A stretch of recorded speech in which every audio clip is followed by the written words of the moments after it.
మరి నాని గారు కూటమి ప్రభుత్వానికి భయపడే సమస్య లేదు. గుడివాడ నియోజకవర్గంలో ఆయన గుండె ధైర్యం గల మనిషి. ఆయన జడవలసిన అవసరం ఏం లేదు. ఆయన వెనక కొన్ని లక్షల మంది ఉన్నామని కూడా మనం చేస్తున్నాం. గుడివాడ నియోజకవర్గంలో ఆయన 4 సార్లు ఎమ్మెల్యేగా గెలిచి మంత్రిగా కూడా చేశారు. గుడివాడకి ఆయన ధనిగడ్డ లాంటి వాడు. ఆ ధనిగడ్డని కదిలించాలంటే ఎవరి వల్ల కాదు, కానీ పరిస్థితుల వల్ల కూటమి ప్రభుత్వం చేసినటువంటి ఓటింగ్ ని బ్యాక్ మెయిల్ చేసి బాక్సులు మార్చడం వల్లనే మా ఎమ్మెల్యేలు గెలవటానికి కారణం లేకపోయారు. అది కూటమి ప్రభుత్వం మోసం చేసి గెలవటమే తప్ప గుడివాడ నియోజకవర్గానికి కొడాల నాని గారికి గెలుపని కూడా నేను మనవి చేస్తున్నా.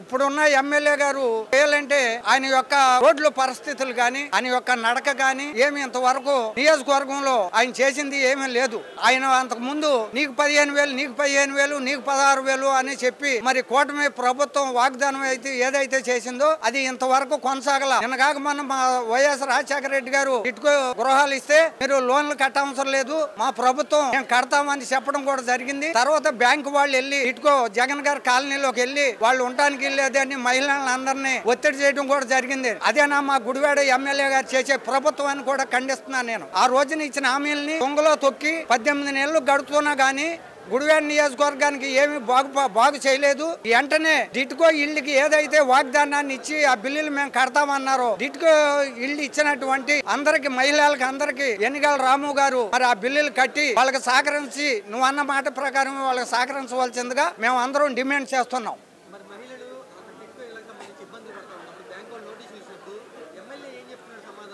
మేము చేస్తాము అని అన్నారు, కానీ మా వల్ల కాదమ్మా మేము చేయలేము అని చెప్పడం కూడా మొన్న జరిగిందండి. డిట్కోలో మేము మాట అంటే ఇచ్చాం, ఓట్లు వేయించుకున్నాం తప్ప మేము మతికి ఆ పనులు చేయడానికి మాకు చేత కాదు అని చెప్పడం జరిగింది.